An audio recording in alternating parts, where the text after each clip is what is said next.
नमस्कार साथीहरू, signature news च्यानलमा यहाँहरूलाई स्वागत छ। हामी देश विदेश र संसारभरिको पलपलको खबर यही न्यूज च्यानल मार्फत अपडेट गराइरहेका हुन्छौं। छिटो छरितो र सत्य समाचारको जानकारीका लागि कृपया हाम्रो न्यूज च्यानल सब्स्क्राइब गरी लाइक, कमेन्ट र शेयर गर्न नभुल्नुहोला। तपाईहरूले गर्ने एक लाइक, कमेन्ट, शेयर र सब्स्क्राइबले हामीलाई काम गर्ने ऊर्जा मिल्दछ। अब सुरु गरौँ आजको मुख्य समाचारहरूबाट। राष्ट्रिय स्वतन्त्र पार्टीका सभापति रवि लामिछानेले बर्खास्त गरिएका समानुपातिक सांसद ढाका कुमार श्रेष्ठले कोर टिम भनेको को हो भन्ने खुलाएपछि मात्र पार्टीले त्यसबारे छानबिन गर्ने बताएका छन्। पार्टीको अनुशासन समितिमा आफूलाई फसाए अरूको पनि नाम लिने भनेर धम्की दिए पनि कसैले पैसो मागेको भनेर नखुलाएको कारण त्यसबारे पार्टीभित्र थप छानबिन आवश्यक नरहेको जिकिर गरेका हुन्। केन्द्रीय सदस्यका बीचमा उहाँले होइन मात्र भन्नुभयो, मेरो आवाज नै होइन मात्र भन्नुभयो। उनले भने तर फेरि समितिमा डुबाइदिन्छु भन्नुभयो। कोर टिम नै मैले बुझेको छैन। पार्टी स्थापनाको कोर टिम भनेको हो कि मेरो सचिवालय भनेको हो कि पार्टीको तर्फबाट केलाई कोर टिम भन्ने, कसलाई डुबाउनु हुन्छ त्यसपछि छानबिन गरौँला। तर अब सांसद श्रेष्ठ एक लेभलको बार्गेनिङ पोइन्टमा आएकाले उनले जोसुकैको नाम लिन सक्ने पनि सभापति लामिछानेले आशंका व्यक्त गरे। उनले श्रेष्ठले कसैको नाम लिने बित्तिकै कारबाही गर्न नमिल्ने तर तथ्यसहित आए कारबाही हुने प्रश्न पारे। मिडियालाई त सभापतिको नाम लियो भने कतिलाई गजब हुन्छ भन्ने लागेको होला। उनले कटाक्ष समेत गर्न भ्याए। श्रेष्ठलाई पटक पटक कोर टिम भनेको को हो भनेर भन्नुहोस् भन्दा नभनेका हुनाले अधिकार प्राप्त निकायलाई नै यसको छानबिनको जिम्मा दिएको जानकारी दिएका छन्। कोशी अस्पतालमा पहिलो पटक मृगौला प्रत्यारोपण सेवा सुरु गर्नका लागि तयारी थालिएको छ। कोशी प्रदेशको राजधानी विराटनगरमा रहेको कोशी अस्पताल प्रदेशकै ठूलो सरकारी स्वास्थ्य संस्था हो। सेवा सञ्चालनका लागि स्वास्थ्य तथा जनसङ्ख्या मन्त्रालयको पहलमा शहीद धर्मभक्त राष्ट्रिय प्रत्यारोपण केन्द्र भक्तपुर र कोशी अस्पताल विराटनगर बीच मंगलबार सम्झौता भएको छ। सम्झौता पत्रमा कोशीका निमित्त medical superintendent doctor Rabindra Singh र केन्द्रका कार्यकारी निर्देशक डाक्टर प्रकार चन्द्र श्रेष्ठले हस्ताक्षर गरेका छन्। अस्पताल विकास समितिका सदस्य मुकेश बुढाथोकीका अनुसार मृगौलाका बिरामीले डायलिसिस सेवा समेत नपाउने अवस्था रहेकाले प्रत्यारोपण सुरु गर्न लागि हो। कलेजो र मृगौलाको प्रत्यारोपण नेपालमा पनि सुरु भइसकेको छ, तर आवश्यकता अनुसार सेवा उपलब्ध छैन। उनले भने मृगौला फेल भएकाहरूले डायलिसिसको सहज सेवा पाउन सक्ने अवस्था बनेन। मृगौलाको उपचारलाई कसरी प्रभावकारी र व्यवस्थित बनाउन प्रत्यारोपण सेवा सुचारू गर्नुपर्ने आवश्यकता देखियो। मृगौला फेल भएका बिरामीले नियमित डायलिसिस गराउनु पर्ने हुन्छ। प्रत्यारोपणपछि डायलिसिस गराउनु पर्दैन। सम्झौता भइसकेका कारण मृगौला प्रत्यारोपण सेवा चाँडै सञ्चालन गर्न अस्पताल प्रशासन र विकास समितिले तीव्र रूपमा तयारी थालेको बुढाथोकीको भनाइ छ। उनका अनुसार महेश भट्टराईको नेतृत्वमा रहेको विकास समिति अहिले अस्पताल सुधार केन्द्रित रहेको छ। अस्पतालको अवस्था, सेवा प्रवाह, सरसफाई, भौतिक पूर्वाधार निर्माण र उपचारलाई व्यवस्थित तथा प्रभावकारी बनाउन विकास समिति सक्रिय छ। उनले भने अस्पताल प्रशासनलाई साथमै लिएर सुधारका कामलाई अघि बढाइएको छ। गरिब र विपन्नहरू उपचारका लागि आउने सरकारी अस्पतालमा सेवाको विस्तार, प्रभावकारी एवं व्यवस्थित उपचार, मर्मत सम्हार गरेर कवाडी सामग्रीबाट बेड निर्माण लगायतका कामहरू तीव्र गतिमा भइरहेको बुढाथोकी बताउँछन्। उनका अनुसार अस्पतालमा देखिएको शक्ति अभावको समस्या पनि चाँडै समाधान गर्ने गरी काम भइरहेको छ। डायलिसिस सेवा समेत विस्तार गर्दै कोशी अस्पतालमा मृगौला फेल भएका बिरामीको मृगौला प्रत्यारोपण सुरु गर्न लागि शहीद धर्मभक्त राष्ट्रिय प्रत्यारोपण केन्द्रले जनाएको छ। केन्द्रका अनुसार 7वटै प्रदेशमा प्रत्यारोपण तथा डायलिसिस सेवा विस्तार गर्ने उद्देश्य रहेको छ। केन्द्रले दिइरहेको सेवालाई पनि थप विस्तार गरिनेछ। सम्झौता अनुसार मृगौला प्रत्यारोपण सेवाका लागि राष्ट्रिय प्रत्यारोपण केन्द्रले जनशक्तिको तालिम, फेलोशिप लगायत शैक्षिक कार्यक्रम सञ्चालन गर्नेछ। मस्तिष्क मृत्युबाट हुने अङ्गदान र प्रत्यारोपण लगायतका कार्य प्रभावकारी बनाउन सहकार्य गर्ने द्विपक्षीय सम्झौता रहेको छ। सिराहा सदरमुकाम स्थित प्रादेशिक अस्पतालको जेनेरेटरमा आगो लागेपछि भएको भागदौडमा एक बिरामीको मृत्यु भएको छ। अस्पतालमा डायलिसिस गराइरहेको बिरामी सिराहाका बरियारपट्टी गाउँपालिका घर भएका 65 वर्षीय प्रदीप कुमार दासको मृत्यु भएको हो। आगलागी भएपछि बाहिर भागेका बिरामी मध्ये दासको मृत्यु भएको अस्पतालका सूचना अधिकारी अशोक सिंहले पुष्टि गरेका छन्। उनका अनुसार दासको अवस्था पहिलेदेखि नै सिकिस्त थियो। उनलाई अस्पताल रगत चढाइरहेका बेला अस्पतालको जेनेरेटरमा विद्युत सर्ट भएर आगो लागेको थियो। सो क्रममा बाहिर निस्कँदा रगत चढाउने पाइपमा क्याप नलगाएकोले रक्तस्राव भएपछि उनको मृत्यु भएको थियो। बिरामी राखिएको ब्लक छेउमै राखिएको जेनेरेटरमा आगलागी भएको थियो। आगलागी भएपछि आकाशमा धुवाँको मुस्लो देखिएपछि आसपासका मानिसहरूको भिड लागेको थियो। जेनेरेटरको आगो सिराहा नगरपालिकाले बारुण यन्त्रले नियन्त्रणमा लिएको छ। आगलागीबाट जेनेरेटर क्षतिग्रस्त बनेको छ।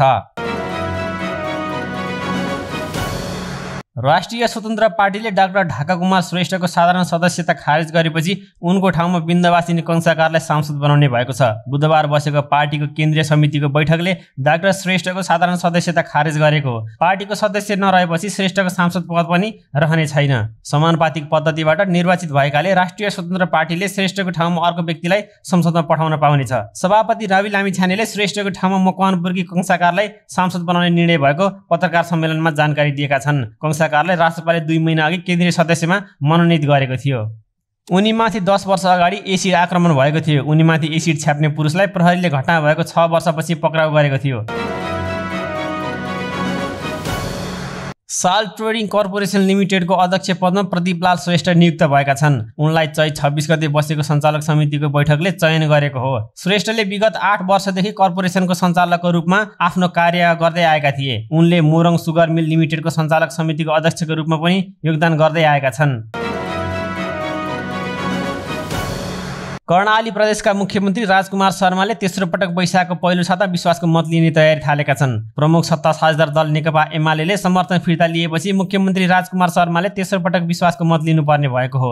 विश्वासको मत र मन्त्रीमण्डल विस्तारका विषयमा नेपाली कांग्रेससँग छलफल भइरहेको मुख्यमन्त्री शर्माले बताएका छन्। प्रदेश सरकारको नेतृत्व गरिरहेको माओवादीले अब नयाँ गठबन्धनको साझेदार दल नेपाली कांग्रेससँग मिलेर सरकार चलाउनेछ। सत्ता समीकरणमा मिलेर जाने विषयमा कांग्रेससँग छलफल भइरहेको शर्माले बताए। केन्द्रको निर्देशन अनुसार कर्णालीमा सत्ता साझेदार बन्ने भने पनि माओवादी र कांग्रेस बीच कसरी अगाडि बढ्ने भन्ने सहमति भइ नसकेको बताए। कांग्रेस आफूले सरकारको नेतृत्व गर्न पाउनुपर्ने कसरतमा रहेको छ। तत्काल यही सरकारलाई निरन्तरता दिए पनि आधा कार्यकाल सरकारको नेतृत्व कांग्रेसले पाउने गरी सहमति खोज्ने तयारी भइरहेको कांग्रेसका नेताहरूले बताएका छन्। यस अघिको गठबन्धनमा पनि माओवादी र एमाले बीच आधा कार्यकाल सरकारको नेतृत्व गर्ने सहमति भएको थियो। केन्द्रीय समीकरण बदलिएपछि एमाले सरकारको नेतृत्व गर्ने अवसरबाट वञ्चित हुँदै सरकारबाट बाहिरिएको छ। सत्ता सहकार्यका लागि माओवादीसँग छलफल चलिरहेको नेपाली कांग्रेस कर्णाली प्रदेशका दलका नेता जीवन बहादुर साईले बताएका छन्। उनले मिलेर सरकार चलाउने विषयमा नेतृत्व गरिरहेको दल माओवादीसँग छलफल र समन्वय भइरहेको जनाएका छन्। अन्य प्रदेशको भागवण्डा मिलेसँगै कर्णालीमा पनि मन्त्रीमण्डल विस्तारको थालनी हुने उनले जानकारी दिए। अहिलेलाई सरकारमा सहभागी हुने विषयमा मात्र छलफल केन्द्रित रहेको र बाँकी अन्य कुरा केन्द्रीय नेतृत्वले सबै प्रदेशमा भागवण्डा मिलाइसकेपछि अघि बढ्ने साईको भनाइ छ। सरकारमा सहभागिताका लागि कुरा भए पनि मन्त्रालयको भागवण्डाको विषयमा भने कुरा नभएको बुझिएको छ। यसअघि मुख्यमन्त्री सहित माओवादीले 4वटा मन्त्रालय लिँदा अर्का सत्ता साझेदार दल नेकपा एमाले 3वटा मन्त्रालय लिएको थियो। अबको गठबन्धनमा कांग्रेसको 4 मन्त्रालय पाउनुपर्ने गरी दाबी पेश गर्ने तयारी गरेको छ। प्रदेश सभाको पहिलो दल समेत भएकाले कांग्रेसले बढी मन्त्रालय पाउनुपर्ने नेताहरू बताउँछन्। नेकपा माओवादी केन्द्रका अध्यक्ष पुष्पकमल दाहाल प्रचण्ड नेतृत्वको सरकारलाई मार्गनिर्देशन गर्ने गरी 23 चैतमा सत्तारूढ 10 दलीय गठबन्धनले साझा न्यूनतम कार्यक्रम सार्वजनिक गरेको थियो। गएको 10 पुसमा प्रचण्ड प्रधानमन्त्री बनेपछि तत्कालीन सत्तादलीय गठबन्धनका तर्फबाट 3 महिना अगाडि 25 पुसमा पनि साझा न्यूनतम कार्यक्रम सार्वजनिक भएको थियो। तर बीचैमा प्रचण्डले सत्ता गठबन्धन बदलेकाले सरकारको साझा कार्यक्रम समेत बदलियो। बदलिएको साझा कार्यक्रम सार्वजनिक गर्न प्रधानमन्त्री प्रचण्ड सहित प्रधानमन्त्री शेरबहादुर देउबा, माधव कुमार नेपाल र बाबुराम भट्टराई एउटै मञ्चमा देखिए। नेकपा एकीकृत समाजवादी समेत यही सत्ता गठबन्धनमा भएकाले अर्का पूर्व प्रधानमन्त्री झलनाथ खनालको पनि यसमा समर्थन रहेको थियो। यो भनेको जीवित पूर्व प्रधानमन्त्रीहरूमध्ये नेकपा एमालेका अध्यक्ष केपी शर्मा ओली र राप्रपाका नेता लोकेन्द्र बहादुर चन्द्र मात्र बाहिर रहनु हो। तर 3 महिनाभित्रै दोस्रो पटक सार्वजनिक यो साझा कार्यक्रममा अघिल्लो पटक भन्दा भिन्न अन्तर्वस्तु भेट्न मुस्किल परेको थियो। एमालेको ठाउँमा नेपाली कांग्रेस नेतृत्वको गठबन्धनका नेताहरूले हस्ताक्षर गर्नु अनि पुरानै अन्तर्वस्तुलाई तलमाथि र घटबड गरेर राखिनु नै दुई साझा कार्यक्रम बीचको बुझिने भिन्नता हो। अर्को भिन्नता भनेको एमाले गठबन्धन हुँदा समृद्ध नेपाल खुसी नेपालीलाई नारा बनाइएको थियो भने कांग्रेस गठबन्धन हुँदा 5 वर्ष संसद चल्ने प्रतिबद्धता छ। अरु सैद्धान्तिक र कार्यक्रमिक प्रतिबद्धतामा अर्थपूर्ण भिन्नता भेटिन्न। बरु यी दुई साझा कार्यक्रमसँग 24 साउन 2078 मा सार्वजनिक साझा कार्यक्रमका अन्तर्वस्तु समेत मिल्दो रहेको छ। त्यसबेला कांग्रेस सभापति शेरबहादुर देउवा प्रधानमन्त्री थिए। अर्थात् सत्ता गठबन्धन बदलिने र प्रधानमन्त्री फेरिने हुँदा पनि साझा कार्यक्रमका अन्तर्वस्तु उद्देश्यमा तात्विक भिन्नता छैन। विश्लेषकहरू मुलुकको संवैधानिक व्यवस्थाका कारण हरेक सरकारको प्राथमिकता र उद्देश्यमा समानता देखिन थालेको बताउँछन्। 2072 को संविधानले एउटा स्ट्रक्चर कोरिदिएको छ। नेतृत्वले सबैलाई छबल बनाउने हो। बितेको दशकको यही उपलब्धि हो। विश्लेषक हरिरोका भन्छन्। अर्का राजनीतिक विश्लेषक झलक सुवेदी पनि दशक 70 मा कोरिएको राजनीतिक कोषबाट नेतृत्व उम्कन नसक्ने भएकाले समानता भेटिने गरेको ठान्दछन्। नेकपा एमालेका अध्यक्ष एवं पूर्व प्रधानमन्त्री केपी शर्मा ओलीले नेपाल कृषि उपजमा आत्मनिर्भर हुन नसक्दा गुणस्तरहीन र विषाक्त खानेकुरा खान बाध्य हुनु परेको बताएका छन्। गृह जिल्ला झापाको शिवसत्ता कृषि गाउँपालिका झिलझिलेमा आयोजित एक कार्यक्रममा ओलीले कृषिको व्यवसायीकरण र आत्मनिर्भरताका लागि दक्षिण एसियाली मुलुकबी सहकार्यको आवश्यकता समेत रहेको जोड दिए। कृषि क्षेत्रको आधुनिकीकरण र व्यावसायिकताको क्षेत्रमा एमालेको सरकारले गरेको कामको बारेमा पनि उनले चर्चा गरे। दक्षिण एसियाली किसान सम्मेलन उद्घाटन गर्न अध्यक्ष ओली भद्रपुर विमानस्थल हुँदै झापा आएका थिए। ओलीले बिहिबार पार्टी निकटका किसानको संगठन अखिल नेपाल किसान महासंघको राष्ट्रिय सम्मेलनको पनि उद्घाटन गर्ने कार्यक्रम रहेको छ। झापाको कमल गाउँपालिका 5 स्थित आदिवासी रङ्गशालामा हुने 7औं राष्ट्रिय सम्मेलनले आगामी नेतृत्व समेत चयन गर्ने जनाइएको छ। राष्ट्रिय स्वतन्त्र पार्टीबाट निलम्बित सांसद ढाका कुमार श्रेष्ठले अहिले आफू केही नबोल्ने प्रतिक्रिया दिएका छन्। बुधबार राष्ट्रिय स्वतन्त्र पार्टी केन्द्रीय समितिले उनलाई साधारण सदस्यबाट हटाउँदै सांसद पदबाट पनि हटाउने निर्णय गरेको छ। पार्टीले गरेको निर्णयपछि सांसद ढाका कुमार श्रेष्ठले पार्टी निर्णय थाहा पाएको र केही समयमा एउटा काम गरेर देखाउने बताएका छन्। अहिले केही बोल्दिन, केही गरेर देखाउँछु उनले भने। मेडिकल व्यवसायी दुर्गा प्रसाईसँग 2 करोड रुपियाँ माग गरेको अडियो सार्वजनिक भएपछि उनलाई बुधबार बसेको केन्द्रीय समितिको बैठकले साधारण सदस्य समेत नरहने गरी कारबाही गर्दै सांसद पदबाट समेत निलम्बन गरेको हो। कञ्चनपुर जिल्ला प्रशासन कार्यालयले 40 माइक्रोन भन्दा पातला प्लास्टिकका झोला प्रयोगमा रोक लगाउने भएको छ। आउँदो नयाँ वर्ष 2080 को वैशाख 1 गतेदेखि लागू हुने गरी प्लास्टिकको झोला आयात बिक्री वितरण र प्रयोगमा प्रतिबन्ध लगाउने निर्णय भएको प्रमुख जिल्ला अधिकारी गोपाल प्रसाद अर्यालले जानकारी दिएका छन्। कार्यालयले 1 महिना अगाडि नै सूचना निकालेर प्लास्टिकको झोलाको आयात बन्द गर्न निर्देशन दिएको बताए। प्रतिबन्धित झोला प्रयोग तथा बिक्री गर्नेलाई वातावरण संरक्षण ऐन 2076 र वातावरण संरक्षण नियमावली 2077 बमोजिम कारबाही हुनेछ। प्लास्टिकले वातावरणसँगै मानव स्वास्थ्यमा समेत हानि गर्ने हुनाले प्लास्टिक प्रतिस्थापन गर्न उपभोक्ता पनि जागरुक हुनुपर्ने प्रमुख जिल्ला अधिकारीले जनाएका छन्। सुदूरपश्चिम सरकार बनेको 2 महिना पूरा भएको छ। गत माघ 26 गते नेपाली कांग्रेस प्रदेश संसदीय दलका नेता कमल बहादुर शाह मुख्यमन्त्रीमा नियुक्त भएका थिए। माघ 27 गते मुख्यमन्त्री शाहसँगै कांग्रेसका प्रकाश देउवा भौतिक पूर्वाधार मन्त्री र एकीकृत समाजवादीका नरेश कुमार शाहीले अर्थमन्त्रीको शपथ लिएका थिए। तर मुख्यमन्त्री नियुक्त भएको 2 महिना पूरा हुँदा समेत सरकार विस्तार हुन सकेको छैन। मुख्यमन्त्रीमा नियुक्त भएको 2 महिनासम्म पनि सुदूरपश्चिमका मुख्यमन्त्री कमल बहादुर शाहले सरकारलाई पूर्णता दिन सकेका छैनन्। यस प्रदेशको सामाजिक विकास मन्त्रालय, आन्तरिक मामिला तथा कानुन मन्त्रालय, उद्योग पर्यटन, वन तथा वातावरण मन्त्रालय, भूमि व्यवस्था, कृषि तथा सहकारी मन्त्रालय अहिले मन्त्रीविहीन रहेका छन्। 4 महत्त्वपूर्ण मन्त्रालयमा सरकार गठन भएको 2 महिनासम्म पनि मन्त्री नियुक्त गर्न असफल भएको मुख्यमन्त्री शाह अहिले शीर्ष नेता धाउन काठमाडौँ र बधाई, टीका सम्मान अनि सानातिना योजना उद्घाटन तथा शिलान्यास गर्न प्रदेशका विभिन्न जिल्लामा धाइरहेका छन्। मुख्यमन्त्री शाह सरकार विस्तार तथा सरकारले गर्नुपर्ने महत्त्वपूर्ण काम भन्दा पनि सानातिना अल्झनमै अड्किएको भन्दै सत्ता पक्षीय संसद नै असन्तुष्ट रहेका छन्। अहिलेको गठबन्धनमा रहेको दलहरूको सत्ता स्वार्थका कारण सरकार विस्तार हुन नसकेको बताउँदै बजेट निर्माण गर्नुपर्ने, संसदबाट विभिन्न ऐनहरू पारित गराउनुपर्ने, जनताका मुद्दाहरूलाई सम्बोधन गर्नुपर्ने बेलामा सरकार पनि विस्तार गर्न नसक्ने र सदन पनि चलाउन नसकेको र खाली दिनभरि सामान्य कार्यक्रम उद्घाटन गर्न बाहेक कुनै काम गर्न नसक्नुले सुदूरपश्चिम थप 5 वर्ष पछाडि धकिलिने एमाले नेता तथा प्रदेशसभा सदस्य वीरबहादुर थापाले बताए। प्रदेशको समृद्धिलाई कसरी अगाडि बढाउन सकिन्छ भनेर छलफल बस हुनुपर्नेमा सरकारका कारणले सांसदलाई नै कामहीन बनाएको भन्दै बेलैमा सरकार विस्तार गर्न नसक्नु सत्ता गठबन्धनको असफलता मात्र नभई नालायकीपन भएको एमालेको आरोप रहेको छ। सबै दलहरूको भाग हिस्सा मिलाउनु पर्ने भएकाले मन्त्री परिषद विस्तारमा ढिलाइ भएको र यसमा मुख्यमन्त्री मात्र दोषी नभएर मन्त्री माग्न जाने सबै सांसद दोषी भएको भन्दै कांग्रेस नेता तथा प्रदेश सभा सदस्य विक्रम सिंह धामीले मुख्यमन्त्रीको शाहको बचाउ गरे छन्। सरकार विस्तार नहुँदा अहिले मन्त्रालय सुनसान जस्तै बनेका छन्। मन्त्रालयमा न त कुनै कर्मचारी नै भेटिन्छन्, न त कुनै काम प्रभावकारी रूपमा हुन सकेको छ। पोखराको एकीकृत पर्यटकीय परियोजनाको सम्भाव्यता अध्ययनका लागि समझदारी पत्रमा हस्ताक्षर भएको छ। पोखरा महानगरपालिका, नगर विकास कोष काठमाडौँ र Nepal infrastructure bank limited NIFRA Kathmandu बीच बुधबार समझदारी पत्रमा हस्ताक्षर भएको हो। समझदारी पत्रमा पोखरा नगरपालिकाका प्रमुख धनराज आचार्य, नगर विकास कोष कार्यकारी निर्देशक कृष्ण प्रसाद सापकोटा र निफ्राका प्रमुख कार्यकारी अधिकृत रामकृष्ण खदेवडाले हस्ताक्षर गरेका थिए। समझदारी अनुसार पक्षहरूका बीचमा पोखराको एकीकृत पर्यटकीय परियोजनाको सम्भाव्यता अध्ययन, लगानी, निर्माण, व्यवस्थापन एवं सञ्चालनका गतिविधिहरू संयुक्त रूपमा गरिनेछन्। स्थानीय तह अन्तर्गत रही आफ्नो अधिकार क्षेत्रभित्रको विषयगत कानुन बनाउने, बजेट बनाउने, निर्णय बनाउने, नीति तथा योजना तयार गर्ने, त्यसको कार्यान्वयन गर्ने तथा स्थानीय सरकारले संविधान अनुसार प्रवाह गर्नुपर्ने सम्पूर्ण सेवा सुविधालाई प्रवाह गर्ने महानगरपालिकाको दायित्व हुनेछ भने नगर विकास कोषले स्थानीय तहहरूबीचको वित्तीय मध्यस्थता गर्नेछ। निफ्राले पूर्वाधार विकास सम्बन्धी परियोजनाहरूमा लगानी गर्ने सम्झौतामा उल्लेख गरिएको छ। महानगरपालिकाभित्र प्राविधिक र आर्थिक रूपमा सम्भावित पर्यटकीय पूर्वाधार परियोजनाहरूको पहिचान गरी सार्वजनिक निजी साझेदारीको माध्यमबाट सोको एकीकृत विकासका लागि अध्ययन, सोको लागि लगानी, व्यवस्थापन र सम्भाव्य परियोजनालाई एकीकृत संरचनामा निर्माण तथा सञ्चालन गर्नको लागि आपसी सहकार्य गर्ने उद्देश्यले समझदारी गरिएको महानगरपालिकाका प्रमुख धनराज आचार्यले जानकारी दिए। समझदारी अनुसार पहिचान भएका सम्भाव्य पर्यटकीय पूर्वाधार परियोजनाहरूको एकीकृत विकास गर्न वित्तीय एवं प्राविधिक विश्लेषण, कानुनी वातावरणीय विकासकर्ता छनौट एवं निर्माणका लागि आवश्यक सहयोग उपलब्ध गराउने र कोष एवं निफ्राको तर्फबाट अगुवाईमा समपुँजी तथा ऋण लगानीको व्यवस्थापन तथा आवश्यक अन्य प्राविधिक सहयोग, ज्ञान साझेदार, विकास साझेदारहरूको समेत सहकार्य गरिनेछ। त्यस्तै समझदारीका आधारमा परियोजनाको विस्तृत सम्भाव्यता अध्ययन, विश्लेषण, उपयुक्त परीक्षण र परियोजनाको विकास, निर्माण र सञ्चालन गर्न छुट्टै कम्पनी समेत गठन गरिनेछ।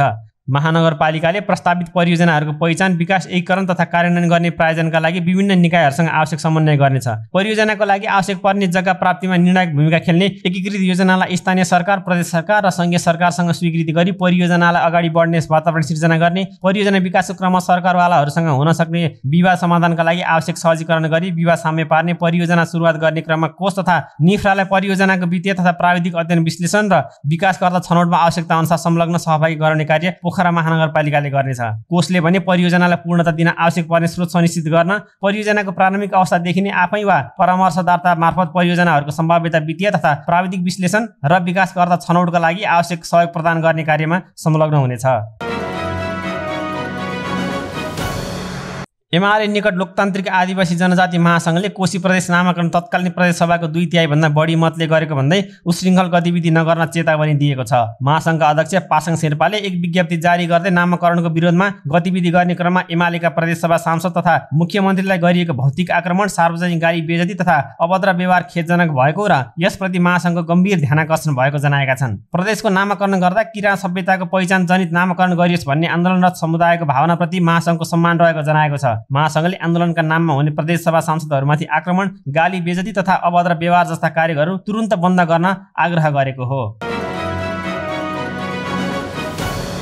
अमेरिका र कोरिया पठाइदिन्छु भन्दै रकम ठगी गर्ने कार्यमा संलग्न रहेका आरोपमा एकजना पक्राउ परेका छन्। काठमाडौँ महानगरपालिका 14 घर भई बुढा नीलकण्ठ नगरपालिका स्थित कपन बस्ने 42 वर्षीय पवन राणालाई मंगलबार प्रहरीले पक्राउ गरेको छ। उनले विभिन्न व्यक्तिहरूलाई वैदेशिक रोजगारीका लागि सहजै अमेरिका र दक्षिण कोरिया पठाइदिन सक्छु भन्दै प्रलोभनमा पारेर पीडितहरूबाट करोडौं रकम लिएर सम्पर्कविहीन भएका थिए। ठगी गरेकोले पक्राउ गरी उपस्थित गराउन वैदेशिक रोजगार विभाग बुद्धनगर काठमाडौँबाट पत्रचार भएपछि काठमाडौँ उपत्यका अपराध अनुसन्धान कार्यालय मिन भवनबाट खटिएको प्रहरीले उनलाई बुढा नीलकण्ठ स्थित कपनबाट पक्राउ गरेको हो। उनलाई थप अनुसन्धान तथा कारबाहीको लागि उक्त विभागमा पठाइएको प्रहरीले जनाएको छ।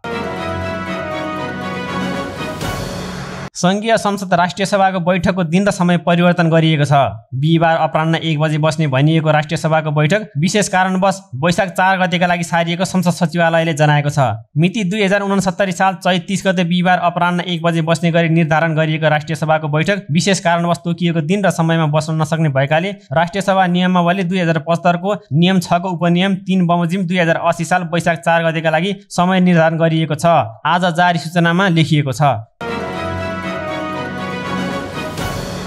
कोशी प्रदेश सरकारले मनमोहन प्राविधिक विश्वविद्यालय भौतिक पूर्वाधार निर्माणका लागि द्विपक्षीय समझदारी अनुसार तय हुने गरी आर्थिक सहयोग उपलब्ध गराउन भारत समक्ष अनुरोध गर्ने निर्णय गरेको छ। बुधबार बसेको कोशी प्रदेश मन्त्री परिषदको बैठकले यस्तो निर्णय गरेको हो। प्रदेश आर्थिक कार्यविधि तथा वित्तीय उत्तरदायित्व नियमावली 2079 स्वीकृत गर्ने र प्रदेश आर्थिक कार्यविधि तथा वित्तीय उत्तरदायित्व नियमावली 2075 खारेज गर्ने निर्णय भएको उद्योग, कृषि तथा सहकारी मन्त्री भक्तिप्रसाद सिटौलाले जानकारी दिए। मन्त्री सिटौलाका अनुसार मनमोहन प्राविधिक विश्वविद्यालयका लागि द्विपक्षीय समझदारी अनुसार तय हुने गरी विभिन्न विषयका विज्ञ तथा दक्ष प्राविधिक प्रशिक्षक उपलब्ध गराउन भारत समक्ष अनुरोध गर्ने निर्णय गरिएको छ। पछिल्लो समय बढ्दो कोरोना प्रकोपको सतर्कताका लागि आवश्यक पहल कदमी गर्न स्वास्थ्य मन्त्रालयलाई निर्देशन दिने निर्णय समेत भएको मन्त्री सिटौलाले बताएका छन्।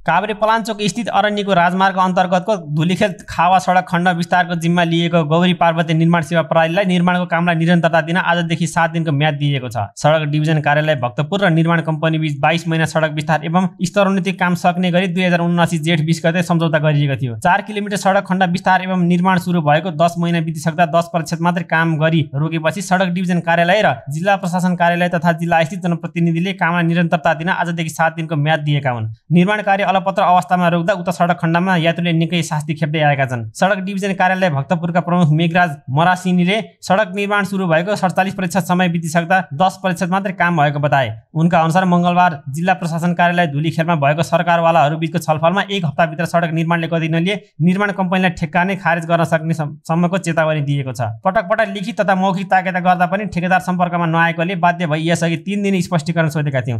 स्पष्टीकरण पनि चित्त बुझ्दो आएको थिएन। अब 7 दिनको म्याद दिएका छौं मरासिनीले भने। मरासिनीका अनुसार 7 दिनभित्र चित्त बुझ्दो गरी तीव्र गतिमा कामलाई निरन्तरता दिएन भने सम्झौता रद्द गर्नेदेखि कालो सूचीमा राख्ने समेतको कारबाही गरिनेछ। डिभिजन कार्यालयले 6 महिनाको अवधिमा निर्माण व्यवसायीलाई 9 पटक पत्रचार गरेको निर्माण ढिलाइका विषयमा कुनै जानकारी नदिएपछि विभाग ठेक्का रद्द गर्ने प्रक्रियामा समेत पुगेको बताइएको छ। सम्झौता अनुसार आगामी 2080 चैत 19 सम्म काम पूरा गर्नुपर्नेछ। काभ्रेपलाञ्चोकको प्रमुख जिल्ला अधिकारी पुण्यविक्रम पौडेलले निर्माण व्यवसायीलाई कामलाई तीव्रता दिन 1 हप्ताको अल्टिमेटम दिएको र समय सीमासम्म पनि निर्माण व्यवसायीले कामलाई अटेर गरेमा कानुन बमोजिम कारबाहीलाई प्रक्रिया अगाडि बढाउने बताएका छन्।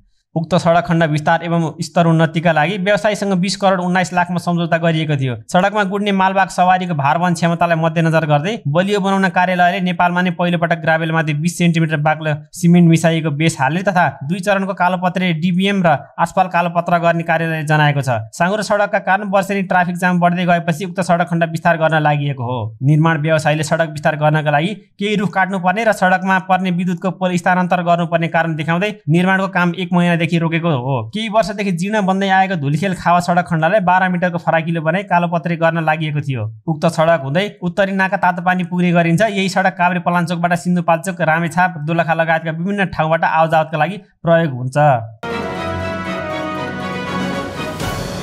ऐतिहासिक महत्त्व बोकेको स्थानको प्रवर्धन गर्ने उद्देश्यका साथ सुरु भएको नेपाली सेनाको ऐतिहासिक गोर्खाजित गढी पदयात्रा तनहुँ आइपुगेको छ।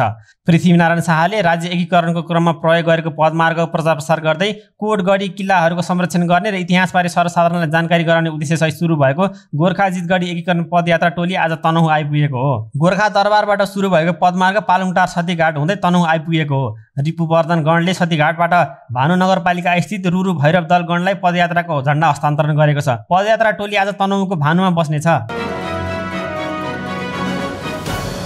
पदयात्रा टोलीलाई स्थानीयवासीले बाजागाजा बजाएर भव्य स्वागत गरेका छन्। उक्त कार्यक्रममा तनहुँका प्रमुख जिल्ला अधिकारी छविलाल रिजाल, भानु नगरपालिकाका प्रमुख आनन्दराज त्रिपाठी, विभिन्न वडाका अध्यक्ष समेत सहभागी भएका थिए। शुक्रबार उक्त पदयात्रा टोली व्यास नगरपालिका 11 तनहुँ सुर दरबार आइपुग्ने कार्यतालिका रहेको व्यास 5 चापाघाटी स्थित कालीभञ्जन गण ईका गणपति प्रमुख सेनानी रामज्योति बोहराले जानकारी दिएका छन्। तनहुँ सुर आएर उक्त पदयात्राको झण्डा कालीभञ्जन गण ईलाई हस्तान्तरण गर्ने कार्यक्रम रहेको छ। पदयात्रा टोलीलाई स्थानीय तहसम्म समन्वयमा स्वागत गर्ने कार्यक्रम रहेको छ। पदयात्रा कार्यक्रमले राज्य एकीकरण गर्दा प्रयोग गरिएका पदमार्गको बारेमा सबैलाई जान्ने अवसर पनि मिल्नेछ, प्रमुख सेनानी बोहराले भने। तनहुँ सुरबाट पदयात्रा टोली तनहुँकै धेनुङ देउराली पुग्नेछ। धेनुङ देउरालीमा श्री 3 नम्बर राजदल गणलाई झण्डा हस्तान्तरण गरिनेछ।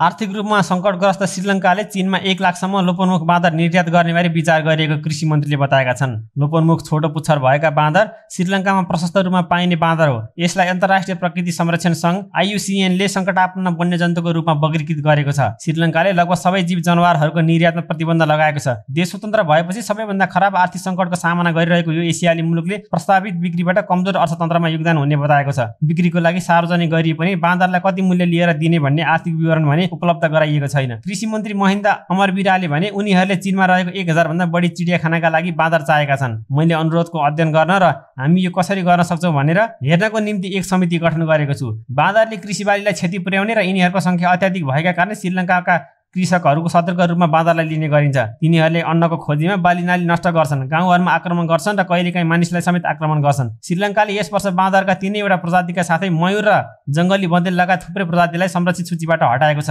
श्रीलङ्काको पशु अधिकार समूह इन्भाइरोमेन्टल फाउन्डेसनले प्रस्तावित बिक्रीको आलोचना गर्दै 40 वर्षभन्दा बढी समयदेखि बाँदरको राष्ट्रव्यापी सर्वेक्षण नभएको र पहिले उचित जनसङ्ख्या अध्ययन गर्नुपर्ने बताएको छ। गरुडा नगरपालिकाको कार्यालयमा ढुङ्गामुढा गरेपछि प्रहरीले 11 राउन्ड हवाई फायर गरेको छ। गरुडा नगरपालिकामा भ्रष्टाचार भएको भन्दै आन्दोलन गर्दै आएका गरुडाका दीपक यादवका समर्थकले बुधबार नगरपालिकाको कार्यालयमा तालाबन्दी गर्न खोज्दा प्रहरीसँग झडप भएको थियो। इलाका प्रहरी कार्यालय गरुडाबाट प्रहरी निरीक्षक वीरेन्द्र पासवानको कमान्डमा सुरक्षाकर्मी नगरपालिकालाई सुरक्षा दिन जाँदा प्रहरीसँग झडप भएको थियो। नगरपालिकाको कार्यालयमा ताला लगाउन खोज्दा दीपक यादवको समूहलाई प्रहरीले रोकेपछि प्रदर्शनकारीले ढुङ्गामुढा गर्दै टिपर मोटरसाइकल कार्यालयको झ्यालमा क्षति पुर्याएपछि 11 राउन्ड हवाई फायर गरिएको प्रहरीले प्रेसले जनाएको छ। ढुङ्गा लाएर प्रहरी निरीक्षक वीरेन्द्र पासवानलाई चोट लागेको छ। उनीहरूसँगै प्रदर्शनकारीको ढुङ्गा प्रहारबाट 6 जना प्रहरी र 1 जना स्थानीय घाइते भएको रौतहट प्रहरीका एसपी वीरबहादुर बुढामगरले जानकारी दिएका छन्। झडपमा प्रहरीको गोली लागेर गरुडा नगरपालिका वडा नम्बर 5 का लक्ष्मीपुरका 5 वर्षीय गजेन्द्र यादव घाइते भएका छन्। घाइते यादवका पाखुरामा गोली लागेपछि स्थानीय अस्पतालमा सामान्य उपचारपछि थप उपचारको लागि नारायणी अस्पताल वीरगञ्जमा पठाइएको छ। मानिसहरूलाई उचालेर प्रदर्शन गराउन ल्याएको भन्दै दीपक यादव सहित 4 जनालाई इलाका प्रहरी कार्यालय गरुडाले नियन्त्रणमा लिएको छ। नेपाललाई 15 लाख भन्दा बढी कोभिड विरुद्धको बायोभ्यालेन्ट खोप हस्तान्तरण गरिएको छ। बुधबार स्वास्थ्य तथा जनसङ्ख्या मन्त्रालयका सचिव डाक्टर रोशन पोखरेललाई युरोपेली सङ्घीय राजदूत नोना डेप्रेज खोप सहयोग गरेका राष्ट्रको महावाणिज्य दूतावासका प्रतिनिधि, युनिसेफ र विश्व स्वास्थ्य सङ्गठनका प्रतिनिधिहरूले संयुक्त रूपमा खोप हस्तान्तरण गरेका थिए। खोपहरू फरक फरक समयमा आए पनि संयुक्त रूपमा हस्तान्तरण भने बुधबार गरिएको हो। अस्ट्रियाबाट 4,320 डोज, चेक रिपब्लिकबाट 3,62,880 डोज, फ्रान्सबाट 1,95,840 डोज, ग्रिसबाट 3,48,480 र इटालीबाट 1,95,840 गरी कुल 15 लाख भन्दा बढी खोप नेपाललाई प्राप्त भएको छ। खोप हस्तान्तरण गर्दै नेपालका लागि युकी राजदूत डेप्रेजले भनिन्, EU र EU समूहले कोभ्याक्स सुविधाका लागि प्रमुख योगदानकर्ता हो जसले विश्वका विभिन्न देशहरूमा खोपहरू वितरण गर्ने काम गरेको छ। हामी आशा गर्छौँ कि खोपहरूले मानिसहरूलाई कोभिड विरुद्ध सुरक्षित राख्नेछ जसको जोखिम पूर्ण रूपमा समाप्त भएको छैन। सोही अवसरमा युनिसेफकी नेपाल प्रतिनिधि उषा मिश्राले कोभ्याक्स मार्फत नेपालमा खोप वितरण गर्न र ती खोपहरू मानिसमाझ पुर्याउनका लागि सहयोग जारी राख्न युनिसेफ प्रतिबद्ध रहेको बताइन्। कञ्चनपुरको भीमदत्त नगरपालिकाको तत्कालीन प्रशासकीय अधिकृत पुष्कर प्रसाद भट्ट र लेखा अधिकृत गोविन्दराज उपाध्याय सहित 9 जना विरुद्ध अख्तियारले भ्रष्टाचार मुद्दा दायर गरेको छ। महाकाली नदीको बालुवा गिटी ढुङ्गा र ग्राभेलको ठेक्कामा ठेकदारसँग मिलेर आरोपीहरूले 5 करोड भन्दा बढी भ्रष्टाचार गरेको आएको ठहर रहेको छ। आर्थिक वर्ष 2079-80 मा बोलपत्र आह्वान गर्दा न्यूनतम दरलाई नजरअन्दाज गरेर भट्ट र उपाध्यायले 1,95,72,000 राजस्व चुहावट गरेको आयोगको अनुसन्धानबाट थाहा भएको छ। बैंक जमानत पनि नलिई ठेक्का सम्झौतामा हस्ताक्षर गरेको भन्दै आयोगले उनीहरूलाई 3,47 लाख बिघो मागदाबी लिएको छ। आयोगले भीमदत्त नगरपालिकाका इन्जिनियर हिमालय सिंह एर, अधिकृत छैटौं सुभाष अधिकारी, नासु विष्णुदेव भट्ट र लेखापाल दिपेन्द्र चौधरी विरुद्ध 1,95 लाख बिघो मागदाबी लिएको छ। ठेकेदार कम्पनी भवानी कन्स्ट्रक्सनका सञ्चालक ईश्वरी प्रसाद भट्ट, केशवराज भट्ट, कन्स्ट्रक्सनका आधिकारिक प्रतिनिधि दिवाकर भट्ट र ईश्वरी भट्टका पत्नी खगेश्वरी भट्टलाई पनि आयोगले विपक्षी बनाएको छ। ठेकेदार कम्पनीका सञ्चालकहरू विरुद्ध आयोगले 5,43 लाख मागदाबी लिएको छ।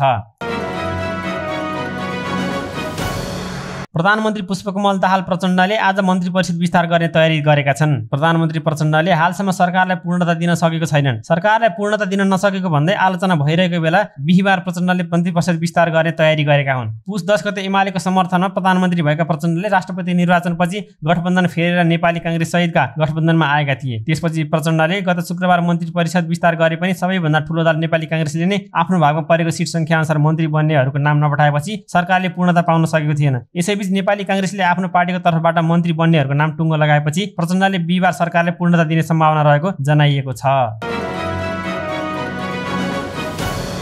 सगरमाथा आरोहणको क्रममा हिम पहिरोमा परि बेपत्ता भएका 3 जनाको खोज तलास तथा उद्धार कार्य जारी रहेको पर्यटन विभागले जनाएको छ। विभागका अनुसार चालु वसन्त ऋतुमा सगरमाथा आरोहणका लागि बाटो निर्माण गर्न आवश्यक सामग्री पुर्याउने क्रममा आधार शिविरदेखि माथि क्याम्प 1 को बीचमा आइसफल क्षेत्रको दाम भन्ने स्थानमा बुधबार बिहान हिउँको ढिस्कोले पुरिएर दासिरी शेर्पा, पेम्मा तेजिङ शेर्पा र लाक्पा रिता शेर्पा बेपत्ता भएका हुन्। बेपत्ता भएका 3 जना imagine Nepal trek and expedition प्रणालीका तर्फबाट खटिएका खम्बु पासालनामु गाउँपालिका 5 निवासी हुन्। सिम्रिक एयरको हेलिकप्टर र स्थलगत मार्गबाट तीव्र रूपमा बेपत्ताको खोज तलास तथा उद्धार कार्य जारी रहेको विभागले विज्ञप्ति मार्फत उल्लेख गरेको छ। उक्त कार्यमा स्थानीय प्रशासन, सगरमाथा प्रदूषण नियन्त्रण समिति, हिमालयन उद्धार संघ, इमेजिन एक्सपिडिसन कम्पनी र पर्वतारोहण सञ्चालक संघ नेपाल संघको सहकार्य रहेको विभागले जनाएको छ।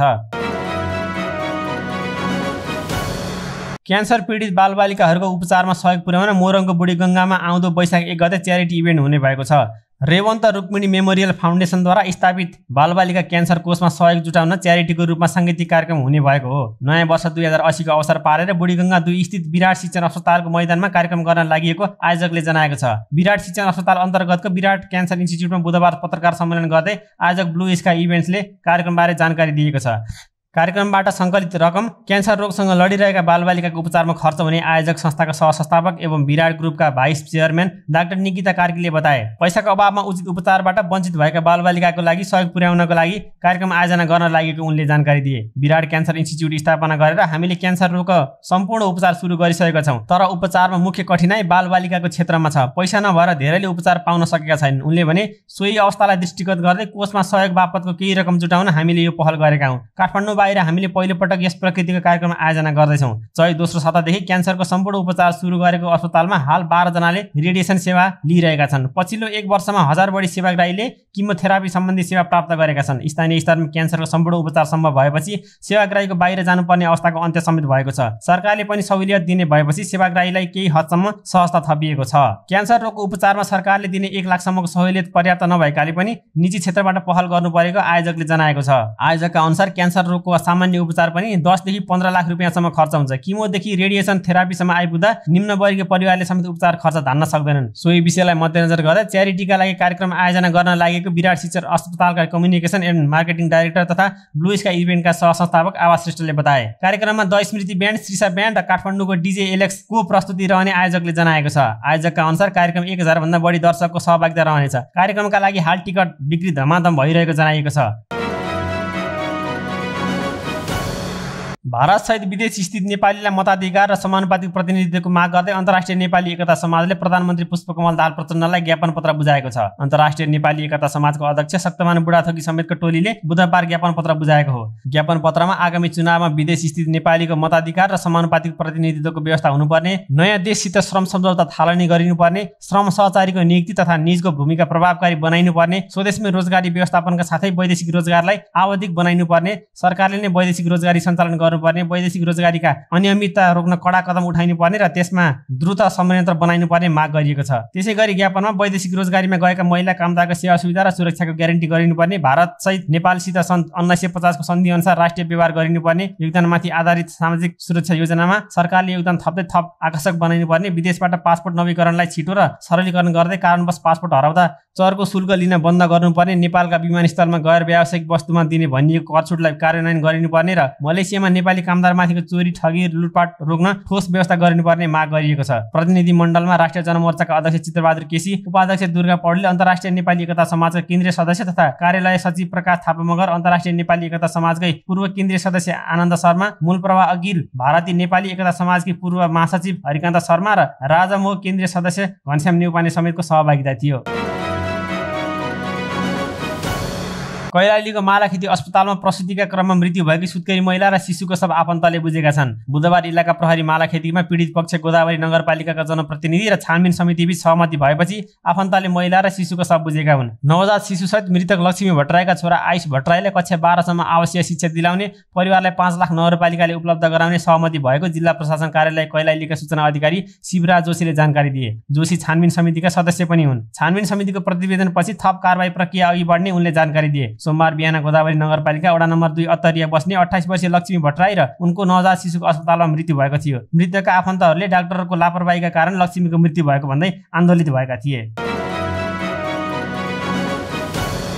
उत्तर पूर्वी क्षेत्रको 17 भन्दा बढी विमानस्थलहरू सञ्चालनमा आएको केन्द्रीय पूर्वोत्तर क्षेत्र विकास मन्त्री जी किशन रेड्डीले बताएका छन्। संसदमा बोल्दै रेड्डीले अरुणाचल प्रदेशको तेजमा नयाँ ग्रिनफिल्ड एयरपोर्ट र असमको डिब्रुगढ, गुवाहाटी र सिल्चर एयरपोर्ट, मणिपुरको इम्फाल एयरपोर्ट, मेघालयको बारापानी एयरपोर्ट र त्रिपुराको अगरतला एयरपोर्टको विकास भइरहेको बताए। पूर्वोत्तर क्षेत्रमा 17वटा विमानस्थल सञ्चालनमा आएको र भर्खरै अरुणाचल प्रदेशमा डोनी पार्लो एयरपोर्ट उद्घाटन गरिएको पनि उनले जानकारी गराएका हुन्। रेलवे परियोजनाहरूको सन्दर्भमा मन्त्रीले 2014-15 देखि हालसम्म 864.7 किलोमिटर रेलवे ट्र्याकहरू निर्माण गर्न 19,855 करोडको नयाँ परियोजनाहरू स्वीकृत गरिएको छ। हाल पूर्वोत्तर क्षेत्रमा पूर्ण वा आंशिक रूपमा घट्ने 2011 किलोमिटर लम्बाइका लागि 74,485 करोड रुपियाँ लागतमा नयाँ लाइनहरू र दोहोरो बनाउने र 20 परियोजनाहरू योजना र स्वीकृति वा कार्यान्वयनको विभिन्न चरणमा रहेको उनले जानकारी दिए।